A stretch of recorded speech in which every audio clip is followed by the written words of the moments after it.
Hey guys, this is another property on our $1 Million Flip Challenge. And this is all about scaling because scaling is all about being boring. Let's go inside. So if you're watching this video and this is the first video that you've watched, make sure you go back to the entire series and watch the series on the $1 Million Flipping Challenge where I took it on myself. It's like, is it possible? Is it possible that you can do 10 or 15 flips in 1 year and make $1 million in net profit from flipping? So what do I mean by scaling is boring? I know a lot of times when people get started, they're like, oh my God, I'm going to buy these houses. I'm going to fix them up. It's going to be really exciting. It's going to be like HGTV. Guys, listen, on HGTV, it's done for entertainment purposes, right? In reality, scaling has to be about boring. I mean, think about it. If you're going to build a business, do you really want to go into every property? See, all the properties we flip are going to be kind of 3 or 4 different types of models, but we need them to be similar. Why? Because every single time, look at the flooring in this particular property.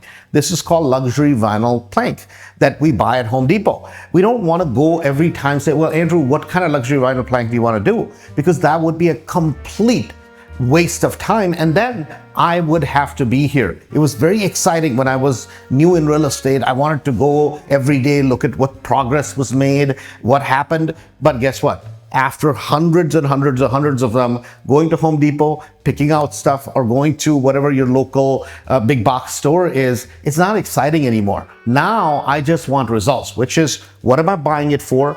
What am I getting it rehabbed for? And then in the end, what do we sell it for? Most importantly, how much do we make? So now I'm not working in the business, I'm working on the business. And when you are working on the business, you have to have processes, systems, or what they call SOPs in place so that you get a similar result every time. So in this particular property, this was bought as a 3-bedroom, and we do the same thing every single time in terms of the way the driveways turned out, in terms of the way the landscaping is done, the colors on the wall, they're all going to be the same. Why? Because think about it. You buy 5-gallon buckets of paint, and then you're going to carry it from one house to the next house to the next house, because in general, most of these houses, they're not big, expensive houses, right? They're bread and butter housing to properties that are going to be in $400,000 or $500,000 price range.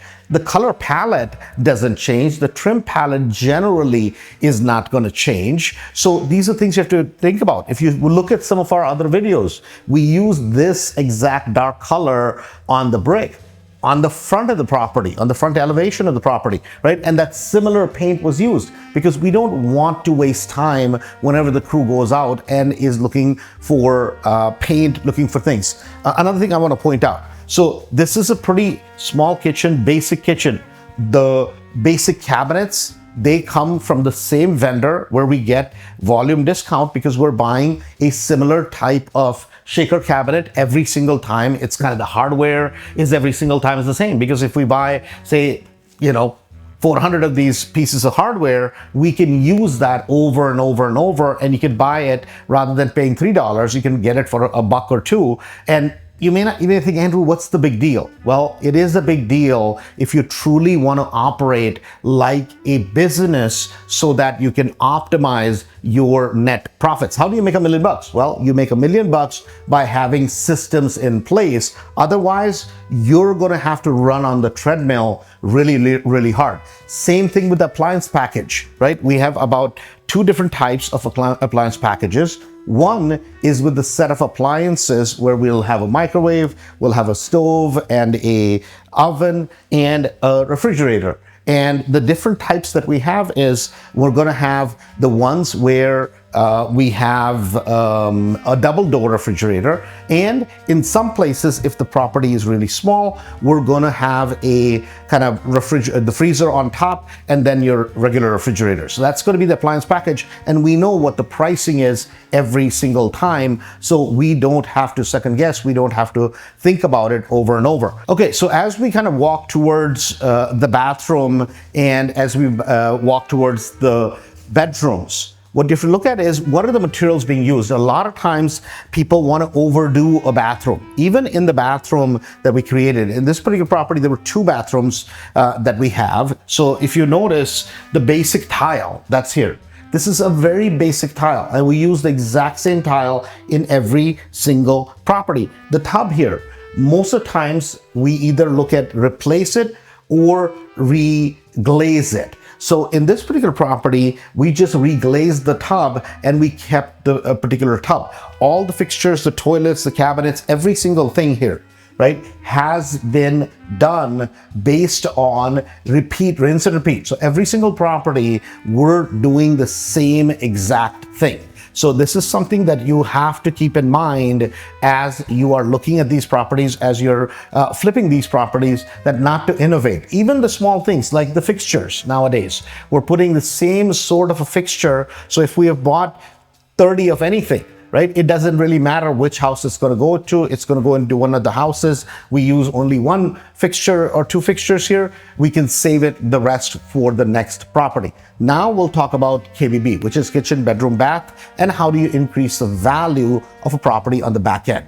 Because we're controlling the cost of the materials by using the same material over and over, and we're able to kind of rinse and repeat the process, a lot of times you're going to get a ton of cost savings. So where do you put that cost savings? Well, you're going to put that cost savings in what we call KBB, which actually increases your back-end value.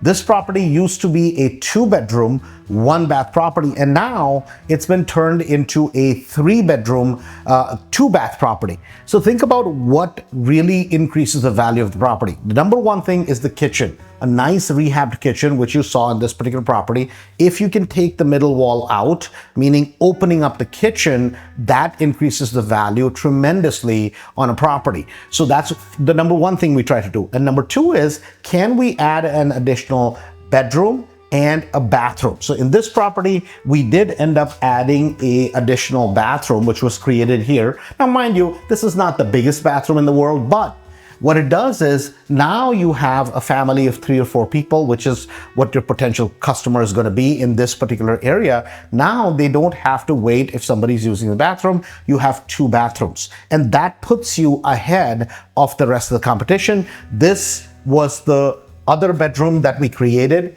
And because of this, now you have a 3-bedroom, 2-bath in this area. So 3-bedroom, 2 baths in this area sell for almost $70,000 to $80,000 more than if it was just a 2-1 or a 2-2. So the cost for us to kind of redo this or to add an additional bathroom and a bedroom in the property is about $3,000 to $4,000. That's it, because it's all new plumbing anyways, all new electrical anyways. So just what are you doing? Using a couple extra doors, few extra fixtures, and a little bit more plumbing, and voila, you've increases the back-end value from about, say, 150 to 160 to back end around $210,000 to $220,000. See, flipping is not about overdoing a property. Flipping is not about doing every single thing, making every single thing perfect. Because these are 60, 70-year-old houses. You're not going to make everything perfect.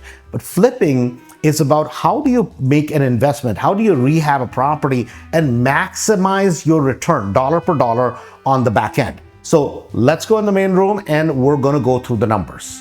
So this property was bought from a mailing. So it was absentee owner and they just could not maintain the property. We did a mailing on this and that's how we found this property. So the purchase price on this property was $65,000. As far as the rehab, it actually needed quite a bit of rehab. Rehab was $55,000. Our carrying cost, meaning the cost of interest on the property for finance, that was about $10,000. You have another $5,000 in terms of taxes, in terms of utilities and insurance. That's $5,000. And then the sales cost is going to be about $12,000. So all in, meaning purchase of the property, carrying the property, getting all the rehab done, and getting the property sold, all in cost is $145,000. And this property today is listed on the market for $220,000. Now, I'd love to say that, oh my God, we got everything done for $145,000 and we're going to sell it for sure for $220,000. So you're not going to do that. You're going to be maybe a little bit conservative. What if I sell it for, say, $210,000? What if I sell it for only $205,000? So we're going to consider just that we got about $200,000 for this property. At $200,000, we're going to make approximately $65,000. So to be really conservative, this property conservatively makes about $55,000 to $60,000. See, the best part about when you're scaling a business, when you do it based on your SOPs, what happens is I don't have to be here. So in my case, Harry happens to manage this. We use the same plumber every time, same electrician, the same, pretty much we have 2 or 3 crews that go to every single property. And so it's all about being repeatable, being boring, so you can always get predictable results. And what do I mean by predictable? By predictable, I mean that on a project like this, where we're selling a property for about $200,000, we need to make a minimum of $40,000. In this case, we should do a little bit better than that. $55,000 to $60,000 is what I should make. But guys, flipping is not about doing something unique. I know that's what a lot of times people think when they see HGTV. Flipping is about consistency, being able to turn out the same product every single time, good quality, yet get an extraordinary return on the back end. If you haven't seen the rest of our videos, make sure you go and click through the series, watch other properties that we have flipped, because it's not about how much money I make. What it's about is each lesson that you're going to learn so you can duplicate the exact process for you. You want to learn more? Go to andrewholmesrealestate.com. Every single week, twice a week, we do events that are 100% free. You can register for them online, or you can come and see us in person if you're in the Chicagoland area. Look forward to seeing you. Talk to you soon.